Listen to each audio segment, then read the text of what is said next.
शुभ्र वर्णाचा नागराज यंदाच्या शिराळा नागपंचमीचे मुख्य आकर्षण. जागतिक कीर्ती लाभलेल्या शिराळा नागपंचमीच्या भव्य मिरवणुकीत यंदा एक अनोखे आणि दुर्मिळ दृश्य पाहायला मिळणार आहे. येथील नायकुडपुरा भागातील कच्चाड युवा शक्ती नागराज मंडळाला वाळवा तालुक्यातील डोंगरवाडी परिसरात एक अत्यंत देखणा आणि दुर्मिळ पांढऱ्या रंगाचा शुभ्र नागराज सापडला आहे. हा पांढरा नाग यंदाच्या महोत्सवाचे मुख्य आकर्षण ठरणार आहे. शिराळा शहरात 70हून अधिक नागराज मंडळे कार्यरत असून दरवर्षी नागपंचमी निमित्त येथे भव्य मिरवणूक काढली जाते. ही मिरवणूक पाहण्यासाठी देशभरातून हजारो निसर्गप्रेमी आणि पर्यटक 32 शिराळा नगरीत हजेरी लावतात. मिरवणुकीदरम्यान वेगवेगळ्या मंडळामध्ये कमालीची चढाओढ पाहायला मिळते.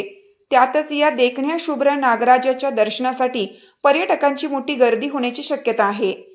गेल्या 23 वर्षापासून शिराळा नागपंचमीमधील जिवंत नागांच्या पूजेवर आणि प्रदर्शनावर बंदी घालण्यात आली होती. मात्र मागील वर्षापासून पर्यावरण आणि वन विभागाने काही कडक अटी व शर्तीच्या अधीन राहून जिवंत नागाच्या पूजेला कायदेशीर परवानगी दिली आहे. त्यामुळे यंदाच्या उत्सवाचा उत्साह द्विगुणित झाला असून हा दुर्मिळ पांढरा शुभ्र नागराज पाहण्यासाठी सर्वजण उत्सुक आहेत.